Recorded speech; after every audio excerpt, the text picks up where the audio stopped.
few of you have asked how this Golf R compares to the Focus RS. I recently made a video, or a review video on the Focus RS. You can check that out in the card at the top of the screen. So I did that in the past month or so. I have a pretty good memory of what that felt like and what this feels like. So let's just jump right into it. I mean, if you watch my channel, you had to know this comparison was coming. Let's start with visually, both of them. Visually, two very good looking cars, but in different ways. The RS has the spoiler coming off the roof, a very aggressive front end showing the intercooler, black wheels. It's very aggressive looking, and the colors are also pop a little bit more. Although you can get just about any possible color you could imagine with the Golf Rs now, but the standard colors are a little more bland than what the Focus RS offers. So, you know, I was always someone that said, man, the Golf R really needs to pop more. It needs to look more aggressive and all that stuff. And after driving this now for a few days and just looking at it from different angles, it's a very good looking car, and it's very subtly aggressive. Someone that knows what they're looking for will appreciate it. The bigger wheels, the front, the intakes in the front are actually real. There's all these little details, the quad tip exhaust, that make this a really nice looking performance, or a hot hatchback, but a luxury hot hatchback. Whereas the RS is just in your face, full aggression at all time. Not saying that's a bad thing, but if you want to fly a little more under the radar, this would be the way to go. From a performance standpoint, this is a little more comfortable on a day-to-day basis. And it's not just because of the drive modes. I will say the drive modes in this are not as aggressive as the RS. It's just a little more subdued, but that's not a bad thing. Like the RS in track mode on the street is, I mean, it's pretty brutal. And this, putting it into race mode on the street, is nice. It's rough. You can feel the difference. Like right now, I think I'm in comfort. Yeah, I'm in comfort right now, so I'll put it into normal mode. Stiffens it up a little bit. And to be honest with you guys, if you're looking for like an in-depth analysis of all the drive modes and everything like that, I'm not going to be able to provide that to you. I didn't have enough time to do my research on it, so this is not the video for that. But I'm just like feedback, real life feedback on how they feel compared to one another on the street. That's what I'm going to give you. The drive modes are just not as, how do I say this? The drive modes in this are not as extreme from one to the other, but they do progress. And they're all usable on the street, which I think is important, because for the most part, most of us are never going to go on a track. Now, the other thing I'll say is the RS has drift mode, which kind of goes along with how the car is designed from an aesthetic point. It is, you can slide that thing around, the differentials on that, the technology in that, and the drivetrain is amazing. So you don't get to have that much fun in this. But again, this is a more subdued car. The exhaust is not going to crackle and pop, although on upshifts it makes this like fart noise. If you've ever driven an Audi S or anything like that, it makes an awesome sound as you're upshifting. So that's really cool, but no cracks and pops like the RS has. So, you know, you can, there's little trade-offs here and there. I'm also a big advocate of the manual transmission, which you can get in this car. The reason I rented one in DSG is because for my job I drive so much that it would be kind of nice to have an automatic transmission. That way in traffic and all that stuff I'm fine. But it's just kind of nice, and that's why I rented this car. And the DSG in this car is amazing. Rowing your own gears is great, but when you do so much driving, I feel like for a secondary specialty car, for me, I'd want it to be a manual transmission. But for an everyday car, if you do a lot of driving, if you don't do a ton of driving, which in my old job I didn't, I was going to drive a manual no matter what. But now that, you know, my role has changed and everything, it's just, it would be nice to have an automatic. The DSG in this, though, is very fun. Upshifts, downshifts, and also no matter what drive mode you're in, if I pull the shifter back, I'm now in sport mode, so the RPMs jump. Or I don't know if it's sport mode, but it's like sport shifting.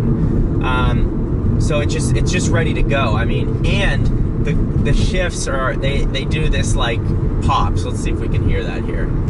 So I'm in third.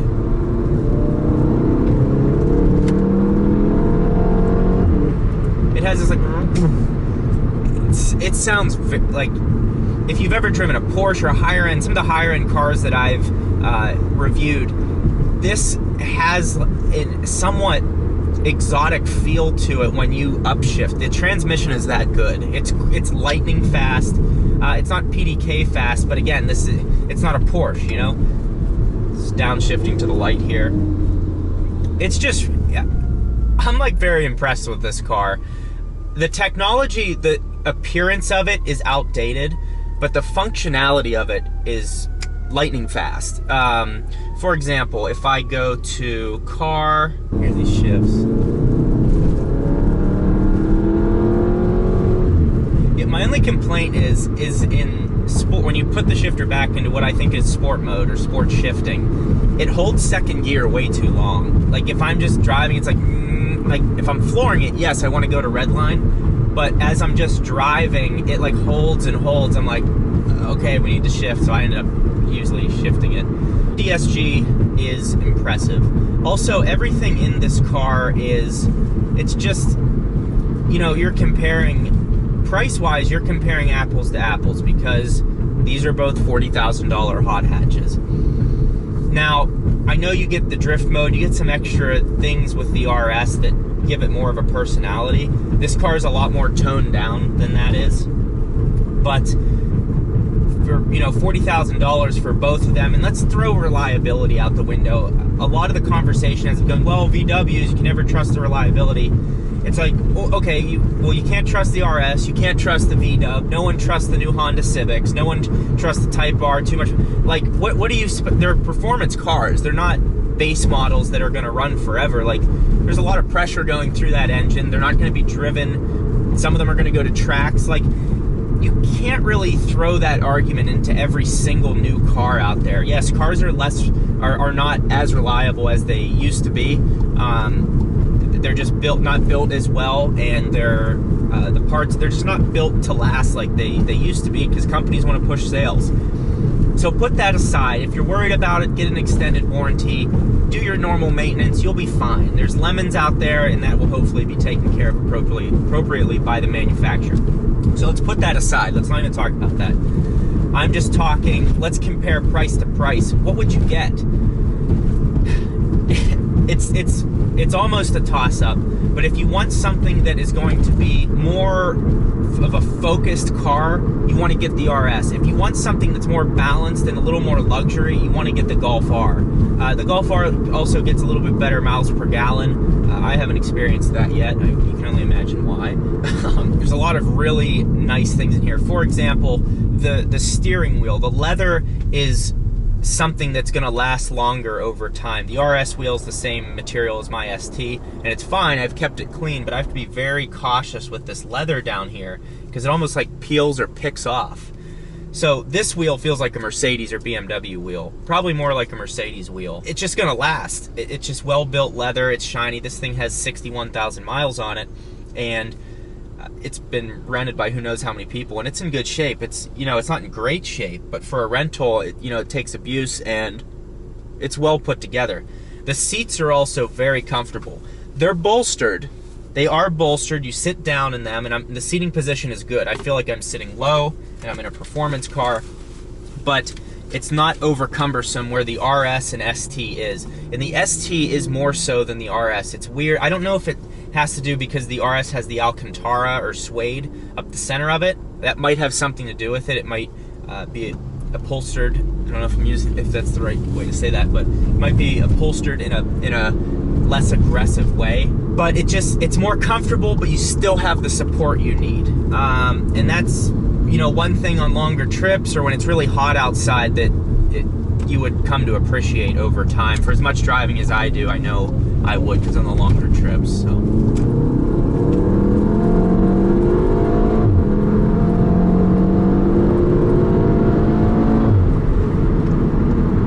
This thing is fast, and well, I wouldn't say that it's not like when you get up in the higher gears that it's like blazing fast, but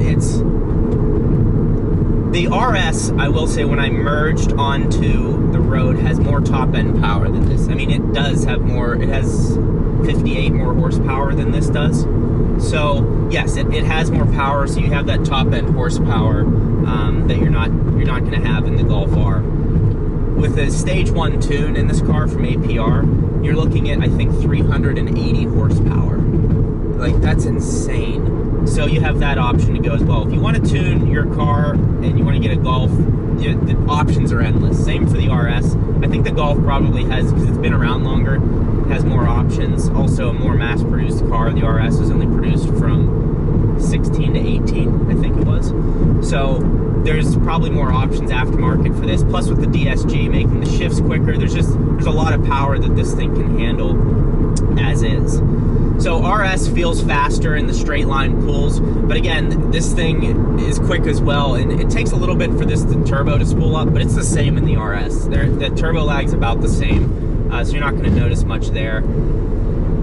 You know, it's kind of a toss-up. I would say that this is a little more comfortable of a car. It's a little bit more luxury.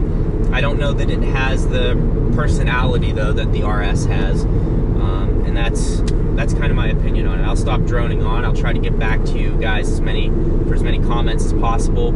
If you're new to the channel, if you're a VW person, yeah, I just rented this car. I wanted to test it out for a couple days because I'm somewhat considering it for a daily driver, just because it would be nice to have a automatic transmission, and I love hatchbacks. So this is it's been a really fun experience.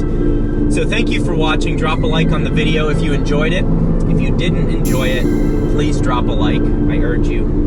And we'll see you next time.